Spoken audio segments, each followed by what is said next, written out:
Amidst the family celebration, my husband was sleeping with his mistress in the room next door. I led all our relatives to witness the scene. The instant the door was thrown open, my husband fell apart. In the noisy chaos of the family anniversary dinner, a heavy, cloying atmosphere hung in the air. The clatter of dishes, the calls for toasts among relatives, the shrieking and running of children, it all tangled together like a sticky web. I was seated at the head of the table, my fingertips idly tracing the cool rim of my wine glass. A proper smile adorned my face, but my gaze kept drifting to the half-empty seat beside me. My husband of 8 years, Frank Thompson, had vanished more than 30 minutes ago, using the excuse of an important work call. "Valerie, where's Frank?" "The lobster thermidor I special ordered for him is getting cold." My Aunt Carol's sharp voice cut through the noise. There was a subtle note of inquiry in her tone. I lifted my glass and took a sip. The chilled liquid failed to melt the ice spreading through my chest. Something urgent must have come up at the company. He must still be on the phone. "Please, eat. Don't wait for him." I felt a greasy, oppressive sensation, as if my stomach were stuffed with oil-soaked cotton. I set down my glass, the smile on my lips feeling stiff. "I'll go check on him. I wouldn't want him to have had too much to drink and passed out somewhere." I rose from my seat, seeking an escape from the suffocating heat. I walked down the carpeted hallway in my high heels, making almost no sound. As I neared the lounge area, the noise from the ballroom faded, and another kind of sound began to filter through. Intermittent, as if suppressed, female moans, and a man's ragged breathing. My steps halted before the door of the private lounge. The door at the end of the hall was closed, but the soundproofing wasn't perfect. Those sounds drilled into my eardrums like sharp needles. "Frank, not so loud. Your wife's whole family is out there."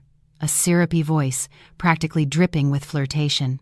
And that voice, trying to sound cautious, belonged to Paula, my cousin, a recent college graduate who had come to me for support, who never missed a chance to say how her cousin and brother-in-law were the best in the world. I felt my heart being squeezed by a cold hand.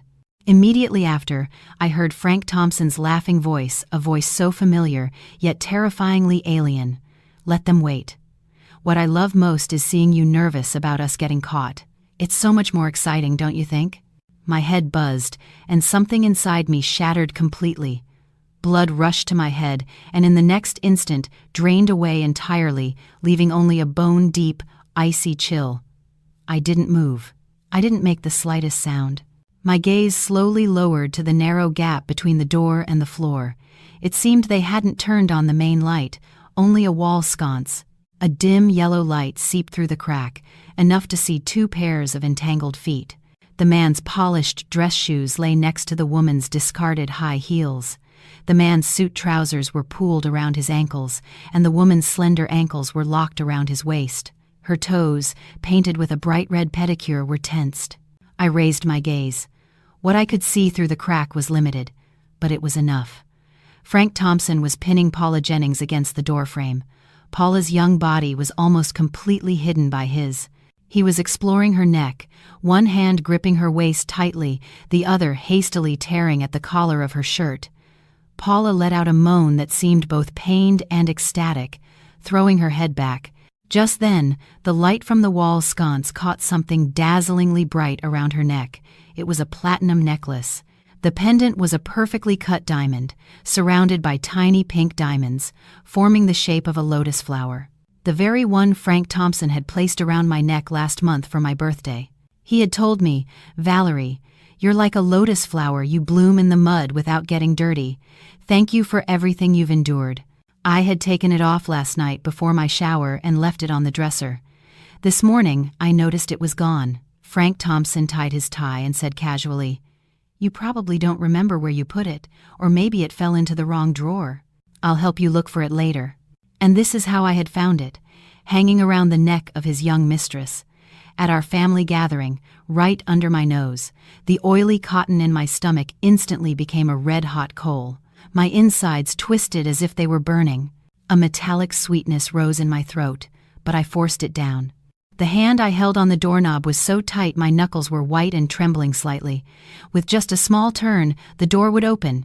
And then what? Expose everything? Confront them? See their shame and their nakedness? No, that would be too simple.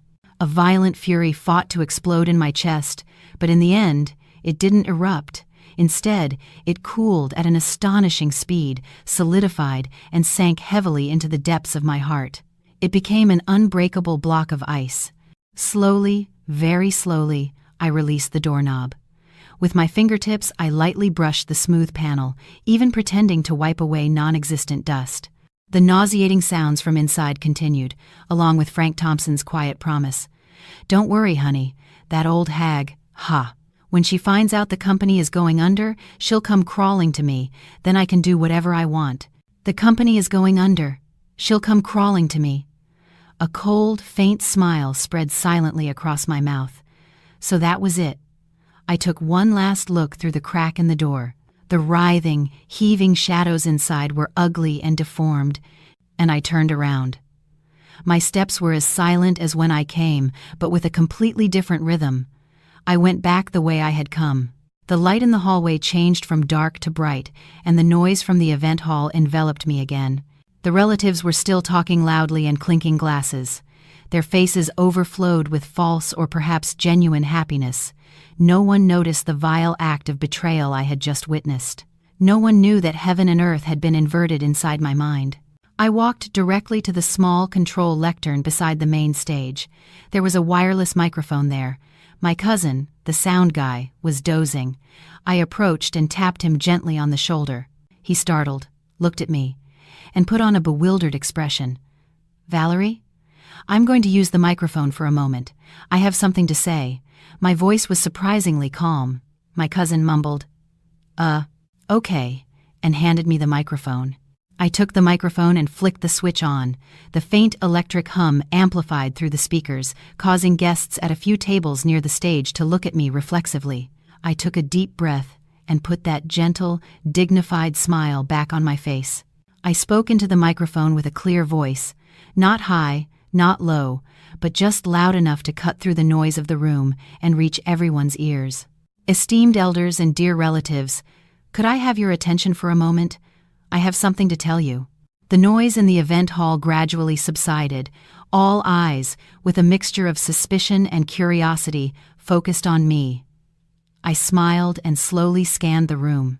My mother's worried gaze, my father's uncomprehending expression, and the irrepressible excitement on the faces of distant relatives, always eager for gossip. Good. Everyone is here. My smile deepened a bit. With a strange, almost cruel serenity, I declared, word by word, with clarity, "I have some great news to share with you all. Right now, in the lounge over there, my husband Frank and my cousin Paula are preparing a very special show for all of you. It's a truly wonderful performance, and everyone will enjoy a good show. It will have been worth coming all this way for." As soon as I finished speaking, the hall fell into absolute silence. Everyone froze, looking at each other. It seemed they hadn't immediately grasped the meaning of my words. Special show. Frank Thompson and Paula Jennings. I didn't give them time to react. I continued in a tone that seemed to magically guide people. "Let's all go and see it right now. It's the lounge at the back. Hurry. You might miss it if you're late." As my words fell, the entire hall erupted as if a drop of water had fallen into a cauldron of boiling oil. "What's going on? What special show? Frank and Paula? What does Valerie mean?" Suspicion, speculation, and a tacit, malicious guess spread rapidly among the people. Several young, curious cousins were the first to stand up. Their faces were filled with the excitement of not wanting to miss the show. Some adults frowned, but dragged along by the strange atmosphere, they stood up involuntarily and followed the crowd. "Let's go see what this mess is all about." People surged like a tide towards the hallway leading to the lounge area. The noise of footsteps, murmurs, and scraping chairs mixed into a chaotic din. I stood there, still holding the microphone. I watched the flow of that immense crowd. My mother approached to try and stop me, but I gently sidestepped her. I shook my head at her and gave her a reassuring look. Then I put down the microphone and followed the crowd unhurriedly from behind. The hallway wasn't very wide. More than 50 relatives crowded forward. It was like an unstoppable flood. The murmuring amplified, echoing in the narrow space. The door is closed. Can you hear anything inside? As they neared the lounge, the suppressed, indescribable sounds seemed to become clearer. Several young men at the front exchanged glances. Sebastian, the most impulsive one, reached out and turned the doorknob. "It's locked," he shouted back. The people behind grew even more agitated. "Move! Let me!" Another cousin stepped forward. He was a gym teacher and strong. He took half a step back and kicked the door fiercely. Crash! With a tremendous noise, the flimsy lock broke. The door slammed against the back wall, making an even louder noise. The stalled crowd surged through the doorway like a floodgate opening. The instant the door was kicked in, the ambiguous sound from inside transformed into two short, sharp screams. Time seemed to stop at that moment. Inside the lounge, on the sofa, two white bodies were entangled in the most obscene posture, suddenly exposed to dozens of pairs of eyes. Frank Thompson lifted his head in horror. The flush of lust still on his face transformed into extreme pallor and terror before fading. He instinctively tried to grab something to cover himself, but his desperation was pathetic. Paula Jennings, lying beneath him, her young, flirtatious face was even more twisted. After the brief scream, she sank desperately into the corner of the sofa, like an ostrich, trying to cover herself with the scattered clothes, but only succeeding in exposing more traces of the ugliness. The diamond lotus flower necklace around her neck bounced on her sweaty skin in the confusion, reflecting the light dazzlingly. It seemed the most scathing mockery. Outside the door, a deathly silence reigned. All the relatives, men and women, young and old, had their eyes wide and mouths agape, frozen as if they had been collectively bewitched.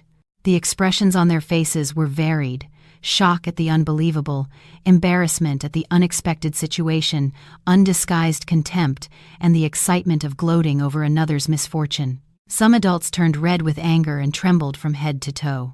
The air solidified. Only the ragged breathing and the desperate, irrepressible sobs of Paula Jennings filtered out from within. At this crossroads of extreme silence and extreme chaos, I, Valerie Carter, stood at the back of the crowd. I didn't take another step forward. My gaze cut through the heads of the people in front and locked precisely on the face of that man, the one who had once slept in the same bed for 8 years, but was now as alien as a stranger. He seemed to regain a sliver of sanity under this devastating blow. His empty, terrified eyes unconsciously scanned the faces of the spectators gathered at the door, and as if drawn by something, he fiercely raised his head and met my gaze directly. With the desolation and coldness of the entire universe between us, he saw me. He saw the smile on my face, so clear, without any warmth, even with a faint hint of appreciation.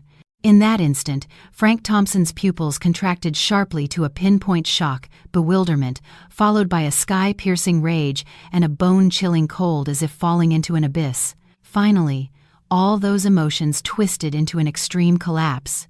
"Valerie!" He let out a bestial howl that didn't sound human. He scrambled up from the sofa, forgetting even to cover himself, intending to lunge at me. His eyes looked like they wanted to tear me to pieces. But he forgot something: his pants were still pathetically hanging around his ankles. The lunge sent him sprawling to the floor with a dull thud. The sound of his fall seemed to break the spell of deathly silence outside the door. Someone in the crowd couldn't hold back a choked laugh. Though they immediately covered their mouth, it was like lighting a fuse. The murmuring spread quickly like an epidemic, growing louder and louder, mixed with pointing fingers and contemptuous curses. My God, how shameless, to do this at a family gathering. And with his wife's cousin. Poor Valerie. Frank Thompson is not even human. Look at that, Paula, always pretending to be so innocent. Ugh, worse than animals. All sorts of unpleasant words became cold whips, lashing the two naked, pathetic bodies in the room. Paula Jennings buried her face in her knees, her crying turning into a desperate wail. Frank Thompson struggled to get up from the floor, but all those stares and words pinned him to a pillar of ignominy. And I just stood there, far away, watching in silence. Very good. This scene is 100 times more magnificent than I had imagined. This is just the beginning, Frank. You'll never know how that huge funding gap was created, the one big enough to make your company collapse, the one you thought would make me come crawling to you. You'll also never know how gratifying it was to walk step by step along the edge of the cliff I had carefully prepared, all while I was by your side, playing the part of the devoted, ignorant wife. Today's scene is just the appetizer. It's the interest. Turning my head slightly, I whispered to my mother, who was trembling with anger beside me, yet couldn't hide a look of satisfaction, as if I were commenting on the weather. "Mom, the air in here is bad. Let's go." After speaking, without watching the climax of this obscene drama I had orchestrated, I turned around elegantly. Behind me echoed Frank Thompson's collapsing roar, Paula Jennings's heart-wrenching sobs, and the effervescent discussion and curses of my relatives. My movement as I turned was very slow, like slow motion in a movie, as if I wanted to burn every scene of that hell behind me into my mind. Frank's howl, Paula's cry, the murmur of the relatives' discussions, and their undisguised looks of contempt became the best soundtrack for this play. I didn't leave immediately. I gently took the arm of my mother, who was pale and trembling. Her hand was ice-cold and still shaking slightly. "Mom." My voice was light as a feather but conveyed a strange calm. "The atmosphere here is heavy. Let's go out for some air." My mother's lips trembled. She looked at me, then at the wide-open door, like the mouth of a monster. Inside was the obscenity of her son-in-law and her niece, naked and entangled. In her eyes were tears and rage, but greater still was the desolation and helplessness wrapped in overwhelming shame. In the end, she couldn't say anything, just leaned heavily on my arm for support. We passed through the narrow path the crowd spontaneously opened. Looks of pity, compassion, curiosity, and a subtle satisfaction pricked my back like needles, but I kept my back straight. My face was expressionless, only a cruel serenity enveloped me. Valerie, my second aunt, approached to say something. She moved her lips, but in the end, she just sighed and patted my shoulder. I nodded slightly in response. My steps didn't falter for a moment.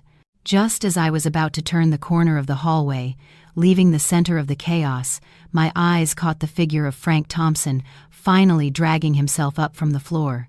He clumsily covered his lower body with a suit jacket, from who knows where.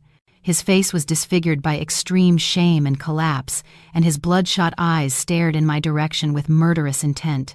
In them was a sky-piercing hatred, mixed with incredulous terror. He tried to lunge at me, but was held back by my cousins, who still had their wits about them. He struggled like a caged beast, screaming my name. "Valerie Carter! It was you! You planned this, you venomous snake!" Venomous snake.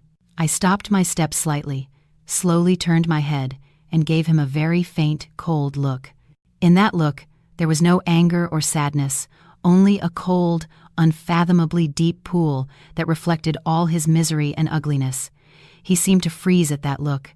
His struggling stopped for an instant. I said nothing, just looked at him. Until the madness in the depths of his eyes was replaced by a deeper fear of the unknown. I turned my head again, supporting my mother, and disappeared completely from his sight. Behind me, his more collapsed roar and suppressed sobs, along with Paula Jennings's increasingly hysterical crying, mixed with the bustling warnings and reproaches of the relatives, creating a grotesque symphony. I didn't go back to the event hall. I took my mother directly to the quiet cafe on the hotel's ground floor. We sat in a corner and ordered hot black tea. My mother sat across from me, holding the warm cup with both hands. Finally, tears fell in thick drops. How could this happen? Frank and Paula, that girl. How could they? My mother couldn't continue, choked with emotion. I didn't comfort her, just silently offered her a tissue. "I always thought there was something off about Paula," my mother lamented. The way she looked at Frank was strange. But how? How could he do something like this, on a day like today, in front of so many relatives? She clutched her chest in anguish. "Valerie, my child, you've suffered so much." "Mom." I took my mother's cold hand. My voice was very steady. "I'm fine. Really, I'm fine." The moment I heard those sounds in the lounge and saw that necklace, something died completely inside me. Now, all I have left is cold, ice-like reason and a burning resolve. "How can you be fine?" She looked at me with teary eyes. 8 years. You've been married for 8 years. How could Frank do this? It was because it was 8 years. I pursed my lips slightly. There was no warmth in that smile. He must have thought that no matter what he did, I would endure it and let it pass.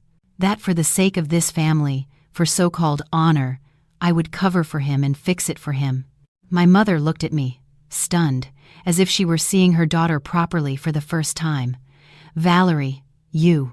Mom, I interrupted her, looking at her with calm eyes. This matter is not going to end like this. Just then, my phone began to vibrate frantically.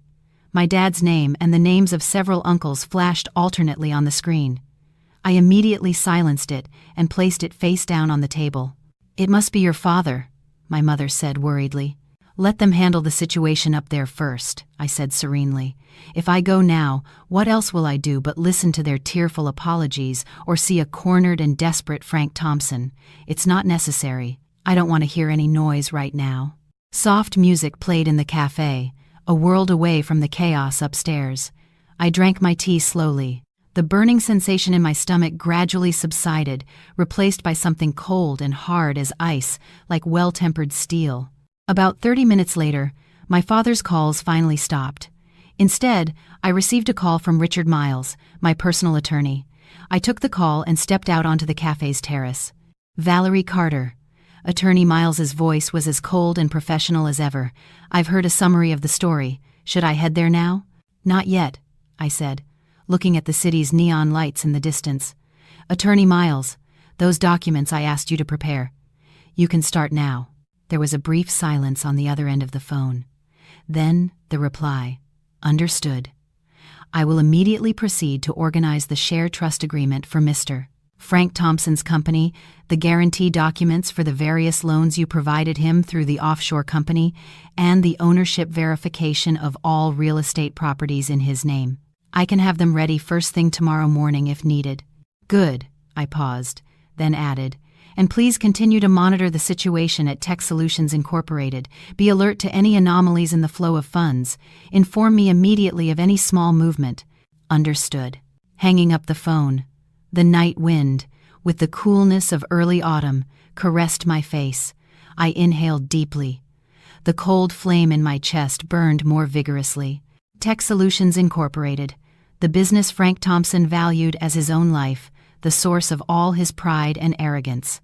He probably never imagined that I, the one he called the wife who only handled household chores, had pierced through layers of fog, discerning the numerous hidden holes behind his company's prosperity, and had quietly tied a beautiful, yet fatal, bow on his most important funding source. He would imagine even less that the loss of honor he suffered today was merely the first step in collecting my interest. When I returned to my seat, my mother's emotions seemed to have calmed a bit, but there was deep worry on her face. Valerie, what are you going to do now? Are you going to divorce him? Divorce? Of course, I replied without hesitation. But not now. My mother looked at me, uncomprehending. Mom, divorce is simple, but what I want is not just that piece of paper. My fingers drummed lightly on the table, a rhythmic sound. I'm going to make that man, Frank Thompson, vomit up everything he has taken from me and our family over all these years. I will make him lose his honor and lose everything. My mother inhaled sharply. She seemed shocked by the venom in my words. Valerie, isn't that too cruel? Cruel? I smiled faintly. Mom, do you know what he said to Paula Jennings outside that lounge? When she finds out the company is going under, she'll come crawling to me. Then I can do whatever I want. I repeated his words, my tone serene. My mother's face turned ashen instantly. She clenched her fists. That beast. How dare he think that way? So, Mom, I looked at her, my gaze piercing. Being merciful to the enemy is being cruel to oneself.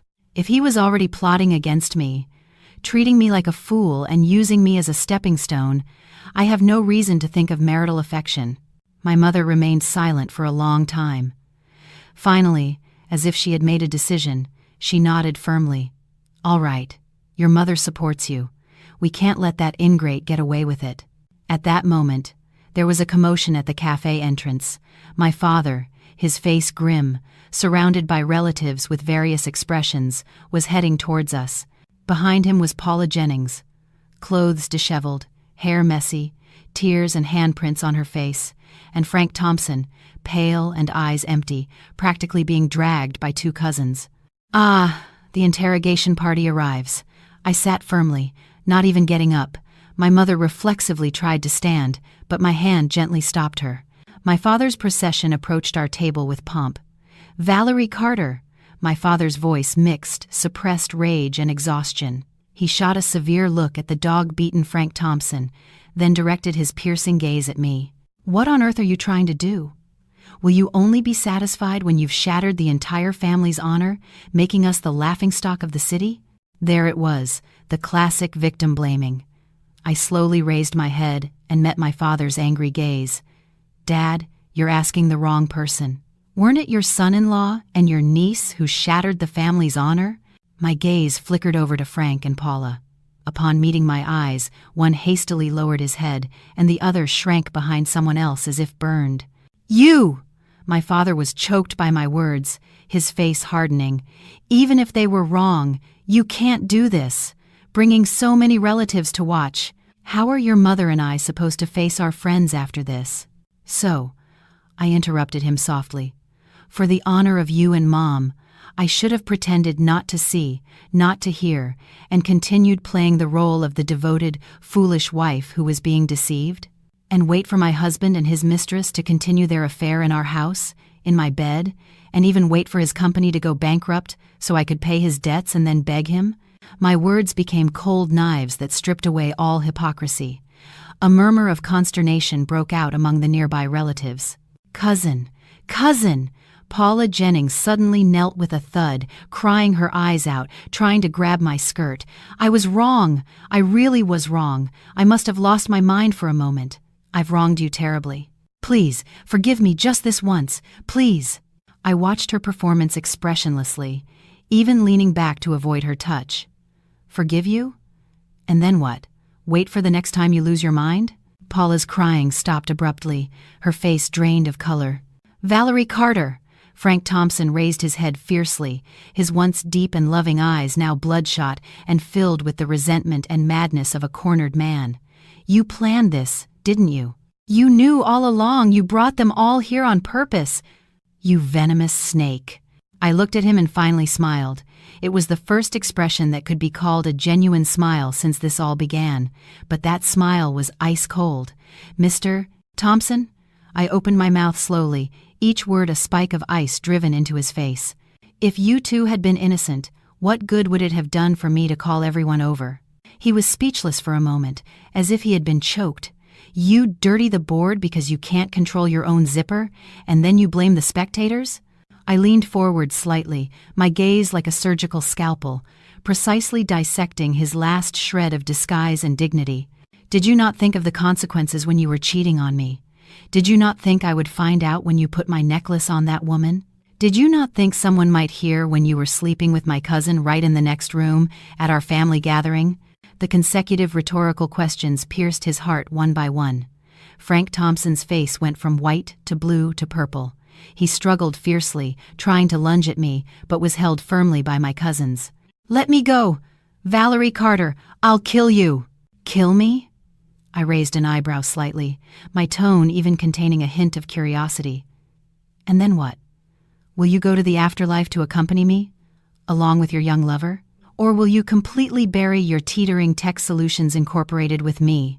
The words Tech Solutions Incorporated fell like a thunderbolt on Frank Thompson's head. All his madness and struggling stopped in an instant. He opened his eyes wide, staring at me, his gaze filled with extreme shock and terror. "What? What are you saying?" His voice was dry and broken, trembling with disbelief. Seeing the fear of the unknown finally surface in the depths of his eyes, I leaned back in my chair with satisfaction. I lifted the now cold black tea and blew on it lightly. "What am I saying? I think you know it well in your heart, don't you?" I took a sip of my tea and raised my head. My gaze swept over all the relatives with their different expressions and finally settled back on Frank Thompson's colorless face. I said, word by word with clarity, "Mr. Thompson, the game has just begun. The debt you owe me, to our Carter family, I will collect it myself, cent by cent. You'd better prepare yourself well." The instant my words fell, the entire cafe was silent enough to hear a pin drop. Only the ragged, terrified breathing of Frank Thompson and the suppressed, desperate sobs of Paula Jennings echoed, mixed, announcing the end of an era and the official beginning of the era of Valerie Carter. The neon outside the window continued to shine, splendidly adorning this night, and that cold flame in my heart was already spreading like a wildfire. The neon outside the window shone brightly, illuminating the ashen pallor that had completely vanished from Frank Thompson's face like a ghost. His pupils were constricted, and a strong wave of shock, desolation, and finally the terror of falling into a bottomless abyss churned within them. He opened his mouth, but only a gasping sound came out of his throat, unable to form a word. "What? Game?" He finally forced out those two words. His voice was shattered. I no longer looked at him. My calm gaze turned to my ashen-faced father and the silent relatives with varied expressions around me. "Dad, Mom, the air here is bad. Let's go home." I stood up and took my mother's still trembling arm. My attitude was relaxed, as if I had just witnessed a bad play and was not the person who had just directly shattered an 8-year marriage and 2 lives. My father moved his lips, looked at me once, then at Frank Thompson's ashen face. Finally, he let out a deep sigh and waved his hand. It was a signal allowing us to leave. He no longer looked at Frank Thompson. In that look, besides anger, there was a coldness mixed with the betrayal and shame of having been deceived. The 3 of us left the cafe under numerous complex gazes, with the strange smell of dishonor and black tea. Behind me came Paula Jennings's finally uncontrolled sobs and Frank Thompson's low, desperate moan like a wounded beast. I knew that from this moment on, I and Frank Thompson, and even everyone involved in this matter, had taken a path of no return. Returning to the apartment I had bought before I was married and kept afterward, my mother's emotions completely collapsed. She hugged me and cried bitterly, repeatedly cursing Frank Thompson as an ingrate, worse than a beast, and caressing my face, asked if I had known for a long time, if I had been enduring it for a long time. I patted her back to comfort her. I neither confirmed nor denied. Certain dirty details only bring more pain in knowing. It was enough for my mother to know that her daughter had not completely collapsed and had sufficient ability and determination to get everything back. My father sat on the living room sofa, smoking one cigarette after another. In the thick smoke, his face looked grim. After a long time, he opened his mouth with a hoarse voice. "Valerie, what's this about Tech Solutions Incorporated you mentioned earlier?" I poured him a glass of water and sat across from him. My tone was calm. "Dad, Mr. Thompson's company has been in serious financial trouble since last year. Previously, under the pretext of joint investment and production expansion, he borrowed a considerable amount of money from me and, through me, from you and several uncles, right?" My father paused for a moment, then nodded. "Yes, there was something of that. He said the project prospects were very good and the profitability high. He also said there were guarantees. The guarantees were several apartments in his name that, in fact, were already mortgaged for the 2nd and 3rd time to the bank, and shares of Tech Solutions Incorporated, which looked shiny but were actually inflated in value due to several major decision-making errors and the leakage of key technology." I interrupted my father. My tone didn't waver a bit. "The guarantor on the loan agreement he provided, you must have been Tech Solutions Incorporated. Itself, a company soon to have all its blood and flesh sucked out, leaving only the shell." My father's face hardened instantly. The hand holding the water glass trembled slightly. That bastard dared to deceive us like this? Not only did he deceive, but he did so without any remorse. I twisted my mouth slightly.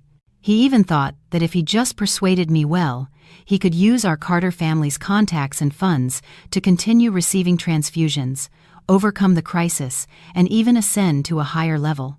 And when the time came, he would probably have discarded me like an old shoe, because in his eyes, I was just an old wife. Damn him! My father slammed the table furiously. The water glass clinked loudly. His chest rose and fell violently. He couldn't contain his rage. Dad, calm down, I soothed him. Let me handle this. My father looked at me. There was a mixture of complex emotions in his eyes, concern, deliberation, and a strange sense of as if he were sizing me up. Valerie, you. Since when? Since when did you prepare? I completed his sentence and smiled faintly. That smile carried a piercing coldness. Since the first time he tried to deceive me with fake accounting books, since the first time he began to divert large sums of money, which should have been marital assets, to a shell company he personally controlled under the pretext of an investment. I stood up and walked to the window, looking at the bright city lights spreading out below my feet. For 8 years of marriage, I fulfilled my role as a wife, as a daughter-in-law, and even as a business partner. But I never forgot one thing: that I am Valerie Carter first. The trust and resources I gave him were not for him to raise his mistress, divert family assets, and in turn, plot against me. My voice was very low but contained an undeniable force. My father was silent. He looked at my back for a long time. Finally, he let out a long sigh. In that breath, there was relief mixed with some weariness. All right, if you need help from the family, just tell me anytime. I don't need it right now. I turned around. Dad and Mom, just make sure to control the family. Let no one be moved by the crying and pleading of Frank Thompson and his parents. I'll take care of the rest. That night, many people couldn't sleep. My phone was burning. Frank Thompson, his parents, his disreputable friends, and several distant relatives trying to mediate. I didn't answer any of them. I only replied to an email from attorney Richard Miles at dawn, saying that the preparation of the documents was complete, and asked him to send the first legal notice in my name to Tech Solutions Incorporated, and to Frank Thompson individually, first thing in the morning. The content was the recovery of the large sum of funds that had been delivered in the form of a loan but had not actually been used in the promised investment project, and the demand for all related fund flow evidence. At the same time, I accessed an encrypted email that only I knew. Inside were several reports from an international credit agency detailing the evidence of how Frank Thompson had been diverting assets and manipulating accounting books through the complex private lending market and a network of shell companies for the past 2 years. There were also clear photos and videos of him and Paula Jennings meeting secretly at various hotels. The dates were long before I found the necklace. I reviewed the documents coldly, classifying the evidence and backing it up in several secure locations. My heart beat calmly. There was no anger or sadness, only the coldness of a hunter examining his prey caught in a trap. At dawn, I received the call I was expecting. It was Frank Thompson's mother, Deborah, my ex-mother-in-law. As soon as I answered, I heard her tearful but forced-to-be-composed voice. "Valerie, it's Mom. About last night. Frank was wrong. He wronged you terribly. I apologize on his behalf. It's his fault, 1,000 times his fault. But Valerie, you've been married for 8 years. Even if it's not love, there's affection for the sake of old times. Couldn't you give him a little leeway? That legal notice. The company is really in trouble." I listened silently, and when she finished, I opened my mouth slowly. My voice didn't waver a bit. "Ma'am, first, don't ever call me Mom again. I can't bear it. Second, the legal notice is just a procedure to recover property that isn't his, in accordance with the law. Finally, one makes their own path, another doesn't open it for them. He should have thought of today when he betrayed me, deceived me, and plotted. Valerie, how can you be so ruthless? Will you only be satisfied when you've ruined Frank?" Deborah's voice suddenly became sharp. "Ruthless?" I smiled slightly. "Compared to your son spending my money, embracing my cousin, and planning how to handle me after my bankruptcy, I think I'm quite merciful. And I'll tell you one more thing. That villa in your and Mr. Thompson's name, the source of most of the purchase funds seems to have some problems. If necessary, I can provide more detailed evidence of the fund flow." A deathly silence fell on the other end of the phone. Only ragged, terrified breathing could be heard. I hung up immediately and blocked the number.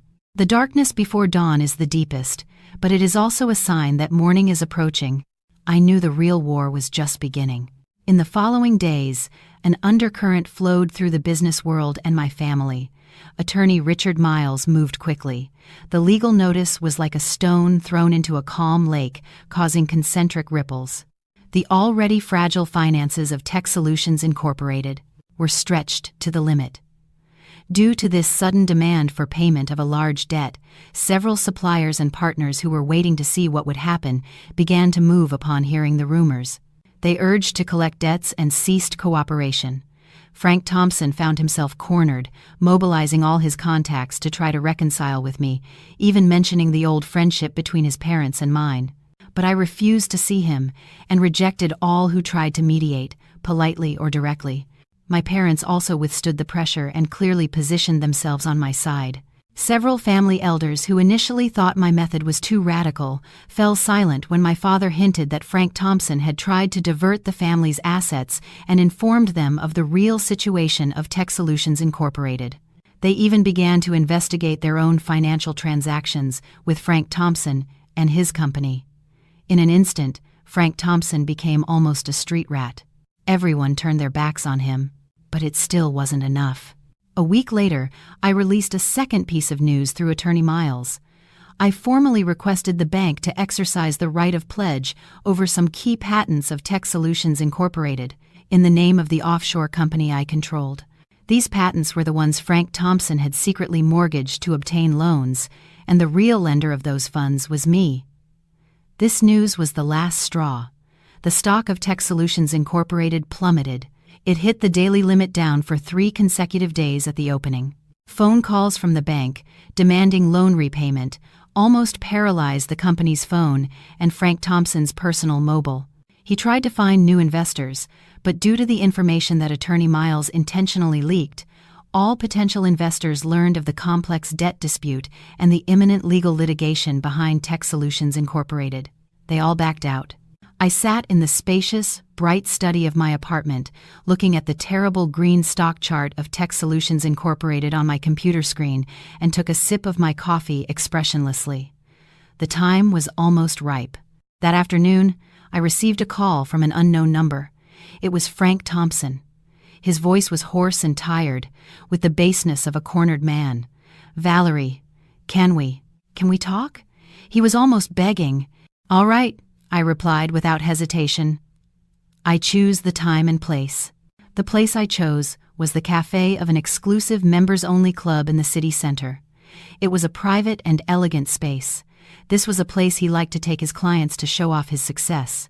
I arrived before him and sat in a quiet corner by the window. The afternoon sunlight streamed through the huge windows, bathing me in a soft golden glow. I wore an impeccably tailored suit. My makeup was perfect and my expression serene. It contrasted sharply with the man who approached hurriedly, with a wrinkled shirt, unshaven face, and deep dark circles under his eyes. He sat across from me agitatedly. His gaze trembled with unease, unable to look at me directly. "Valerie." He opened his mouth with difficulty. His voice was dry. "Mr. Thompson, get to the point."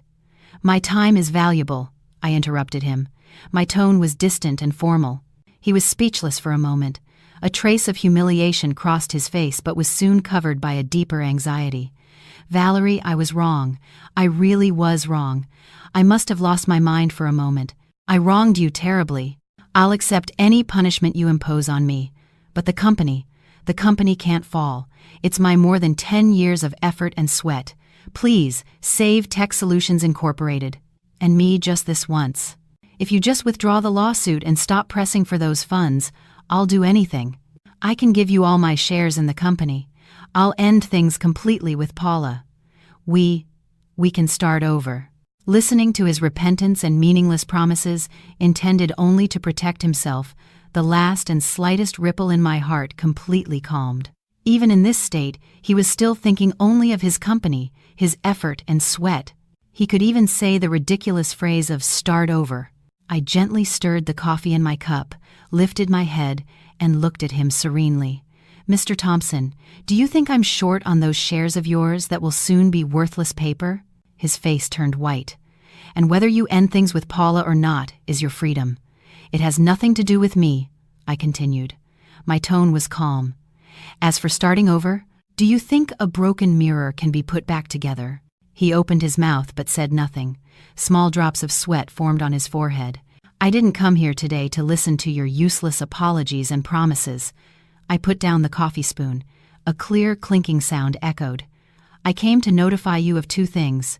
He fiercely raised his head and looked at me tensely. First, regarding the divorce, my lawyer will contact you. In the division of marital assets, I will claim the part that is legally mine. Of course, it will mainly be the division of the assets that still retain value in your name. The debts of Tech Solutions Incorporated are your personal actions. They have nothing to do with me. He tried to rebut with trembling lips, but under my gaze, he couldn't utter a word. Second, I leaned forward slightly. I lowered my voice, but it had an undeniable penetration. The funds you diverted abroad to those accounts, a total of about $9 million. I expect you to return them within 3 days. Otherwise, I won't mind submitting all the evidence of your money laundering, embezzlement of company assets, and tax evasion jointly to the Financial Crimes Unit and the IRS. Frank Thompson's pupils contracted sharply, the color completely drained from his face, and he stared at me as if he had seen a ghost. His body began to tremble uncontrollably. You? How? How do you know? Impossible. That was the money you gradually diverted through the private lending market, taking advantage of loopholes in the company's system, the retreat path you prepared for yourself, right? I completed his sentence and drew a cold smile on my mouth. By chance, the main anonymous shareholder of that private lender you used is me. As if a lightning bolt had struck his head, Frank Thompson was completely petrified. His gaze went from shock to desolation and again to indescribable terror and collapse. He slumped limply into the velvet chair as if all his bones had been removed. With an ashen face, his lips moved, but no sound came out. He finally realized that from the moment he had bad intentions, he had already walked step by step into the net I had precisely woven. That all his manipulations he thought were secret, all his dirty calculations, had been under my surveillance. He was like a ridiculous mouse, struggling in vain under the claws of a cat, not knowing that his life and death were already controlled. Seeing his total collapse, I felt no satisfaction in my heart, only a cold, ice-like calm. I took the napkin from the side and elegantly wiped my mouth as if I had just enjoyed a delicious snack. 3 days, Mr. Thompson. I stood up, looking down at him. My gaze was as if I were looking at a pile of worthless trash. You only have 3 days. I finished speaking and, without looking again at his dazed shell, as if his soul had been extracted, I took my bag and turned around. The sun was still dazzling. It filtered through the glass dome of the club, illuminating the fine dust floating in the air. I left the club and got into the black sedan waiting on the street. The driver asked in a low voice, "Ma'am, where to?" I looked at the streetscape passing quickly by the window. Those familiar and strange faces were busy with their lives. "Take me to pick up Leo," I said softly. Finally, a genuinely tender mother's smile appeared on my face. My war was not yet completely over. There were still the division of assets, the divorce proceedings, and perhaps subsequent legal litigation. But the most important battle had been won. What I had recovered was not just money and dignity, it was the absolute control of Valerie Carter's life. The road ahead is still long, but I knew I would walk it very well. The car drove smoothly towards Leo's school. The scenery outside the window slid by under the afternoon sun. It was familiar, yet strange. I leaned back in the seat, my fingertips idly tracing the cool surface of the leather bag. Frank Thompson's ashen, completely collapsed face seemed to be vividly etched in my mind, but strangely, it provoked no emotion, only an ice-cold calm that it was all over. My phone vibrated once. It was an encrypted message from attorney Richard Miles. "Valerie, the target has been notified. The initial reaction is as expected. He is mentally broken, and monitoring of the foreign accounts shows login attempts." I replied with 2 words, "Keep watching." The efforts of a cornered man are just a catalyst that accelerates his fall. When I met Leo, he clung to me like a cheerful little bird, chattering about the fun things that had happened in kindergarten, completely unaware of the bloody battle being waged in the adult world. Seeing his pure, smiling face, the frozen ground of my heart finally cracked a little, and a warm heat welled up. This was why I had to win, and why I had to win thoroughly. "Mommy, where's Daddy? He hasn't come to pick me up much lately." Leo lifted his face and asked, a question in his big eyes. I crouched down and fixed his shirt collar. I made my voice unusually soft. "Daddy is very busy lately. He's gone on a business trip to a very faraway place for a while. From now on, Mommy, Grandma, and Grandpa will be with you, okay?" Leo nodded as if he understood, and didn't. Soon, his attention was caught by the toy train in a shop window down the street. That's the world of children. Sadness comes quickly and goes quickly. I would put all my strength into protecting this pure sky so that not a speck of Frank Thompson's filth would stain it. After dropping Leo off at my parents' house, I didn't stay. The storm had just begun. I couldn't let the fallout reach my parents. I returned to my apartment and calmly began to organize the evidentiary documents. Attorney Richard Miles also moved simultaneously. He formally filed the divorce petition and the application for property preservation with the court. At the same time, he submitted some preliminary evidence of Frank Thompson's embezzlement and misappropriation of funds anonymously to the relevant regulatory authorities. I knew Frank Thompson would never sit still. A cornered dog will leap over the wall. He would undoubtedly counterattack in the dirtiest way possible. As expected, the next morning, a dark current began to move on the internet. Several gossip forums and social media accounts with many followers began to spread slander about me almost simultaneously. The headlines were sensational. The cruel methods of a high society lady accusing her husband of insanity to steal his fortune. The promiscuous private life of a tycoon's wife, Valerie C. Evidence of extramarital affairs. The dark past of socialite Valerie C. The black history of success by immoral means exposed. The content was filled with hard-to-describe falsehoods, with some blurry stolen photos presenting me as a wicked, dissolute woman who would stop at nothing for money. The comments section was filled with online trolls manipulating public opinion, trying to turn Frank Thompson and Paula Jennings into poor victims, a true love cruelly persecuted. Deborah, my ex-mother-in-law, even personally appeared in a phone interview with a third-rate media outlet. She pleaded tearfully about how immoral I was, how I neglected the family, and how I had pushed her son to the brink. At all times, she categorically denied her son's responsibility for the adultery and instead accused me of not fulfilling my duties as a wife. Seeing the malicious defamation and the lament that inverted black and white on the screen, I let out a hollow, incredulous laugh. This was, of course, the only thing they had left. Their intention was to sling mud at me to divert attention, gain compassion, and even pressure me with public opinion. But they had miscalculated. I did not react immediately. I didn't even send a warning letter through Attorney Miles. I just calmly captured and recorded everything. I saved every link of the accounts, spreading the rumors and the comments of the trolls, and ordered my assistant to track the IP addresses and identities of several of the most active accounts. I would let the bullets fly a little longer until their performance reached its climax and all the demons came to the surface. At the same time, I contacted several influential and trusted financial media outlets and investigative journalists with whom I had long collaborated. I didn't complain or defend myself.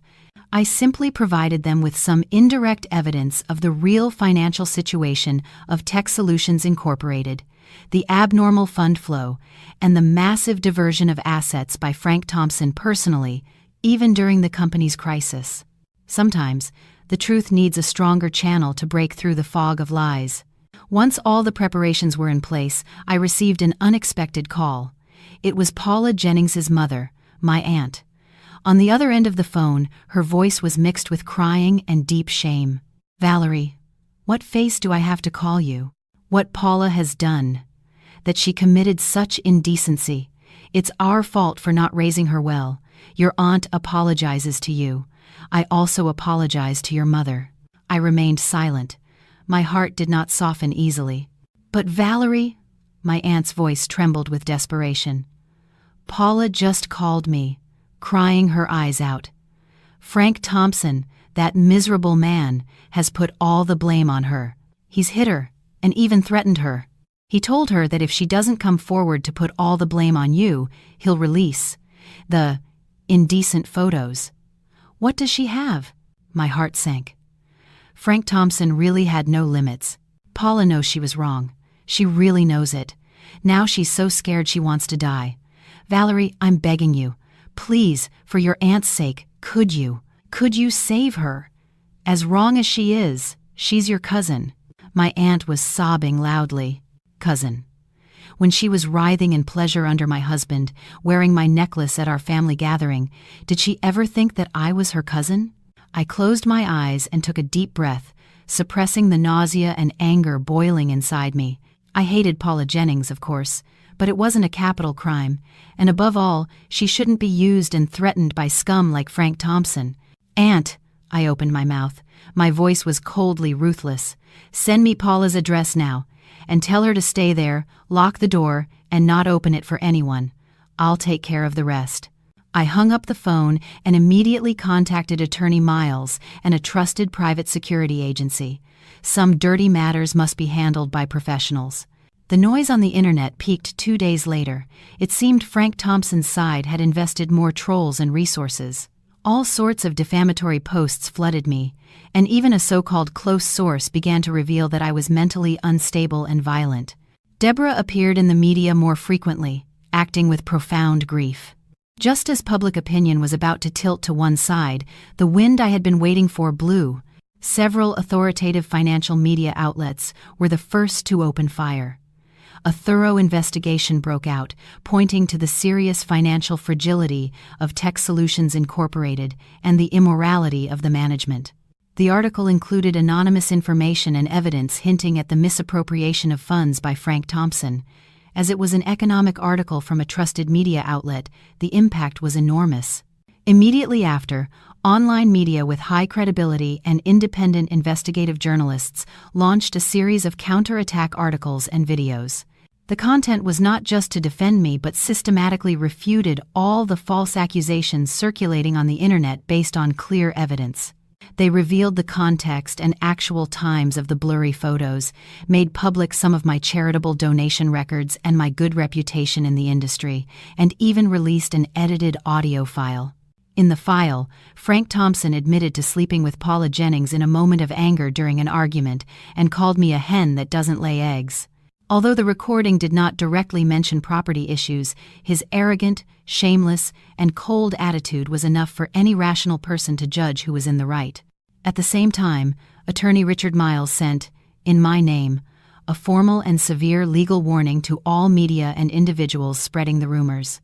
He attached some already collected evidence of defamation, clearly stating that legal responsibility would be pursued. This series of fast and precise attacks hit the vital point. Public opinion on the internet instantly reversed. The rational voices that had been suppressed by the trolls began to be the majority. Numerous internet users were outraged at having been used, and instead began to delve into the pasts of Frank Thompson and Paula Jennings. The marketing accounts that had been active deleted their posts and apologized. The video of Deborah's lament was filled with mockery and curses. And what dealt the final blow to Frank Thompson was Paula Jennings's counterattack.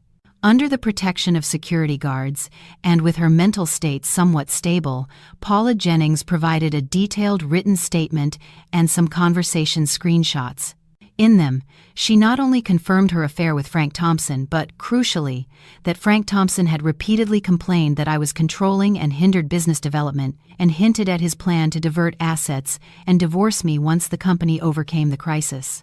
She also handed over the external hard drive with the indecent photos that Frank Thompson had used to threaten her.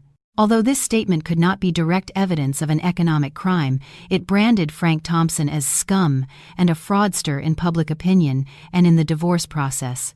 When a wall falls, everyone pushes it. Several small shareholders and partners who had previously been deceived by his honor or his lies also began to denounce him. The IRS and the Financial Crimes Unit formally launched an investigation into Tech Solutions Incorporated and Frank Thompson individually. Frank Thompson was finished. His company declared bankruptcy, liquidation, and his assets were frozen and seized. All his personal assets were also included in the scope of enforcement. Banks, suppliers, and former investors filed lawsuits to collect debts. He tried to contact me but couldn't reach me, and even came to wait for me below my apartment, but was ruthlessly evicted by security. He had a scruffy beard, deep dark circles, and a haggard appearance, with no trace of his former arrogance. He even knelt publicly outside the apartment lobby once, crying and begging for forgiveness, becoming the laughingstock of passers-by. I sat in the upstairs study, coldly watching his shame through the CCTV screen. There was no emotion in my heart. Crocodile tears are worthless. The divorce judgment proceeded with surprising smoothness. Faced with ironclad evidence, Frank Thompson almost gave up defending himself. The court finally granted the divorce, and custody of Leo naturally fell to me. Given Frank Thompson's serious faults and state of indebtedness, I was awarded the absolute majority of the marital assets in the division, and he had to pay high child support and compensation for moral damages, although I knew it was unlikely he would pay that money. On the day of the sentencing, Frank Thompson did not appear in court. I heard he was under a travel ban for economic crime charges and could be formally arrested by the police at any time. Leaving the courthouse, the sunlight was a bit dazzling. Attorney Richard Miles said softly beside me, "Valerie, it's basically all over." I nodded, looking at the blue sky in the distance, and exhaled deeply. The coldness and shadow that had been suppressed in my chest for a long time seemed to dissipate a little under this sun. Attorney Miles, continue to supervise the debt recovery and cooperation with the relevant agencies. As you command. I got in the car and received a text message from an unknown number. It was a very short sentence. "Cousin, I'm sorry, and thank you. I'm leaving, Paula." I looked at the message, was silent for a moment, and then deleted it. Each person must pay the price for their choices. She chose the wrong path and paid the price of her youth and her honor. I chose to fight back and protected what I considered most important. There is no forgiveness between us. Everything has simply been settled. The car started and joined the traffic. My phone rang again. It was my mother. Her voice had a joy I hadn't heard in a long time. "Valerie, the judgment is out. That's great. Bring Leo over for dinner tonight. I've made your favorite soup." "Yes," I replied, a sincere and warm smile finally spreading across my lips. The smoke of war slowly dispersed. There might be ruins left, but it had also left me a new and clean space where I could draw my own future. The road ahead is still long. Maybe there will be more storms, but I knew that with a sharp knife in hand and armor on, I would no longer fear any challenge. I am Valerie Carter, reborn from the fire. The road ahead will be a success.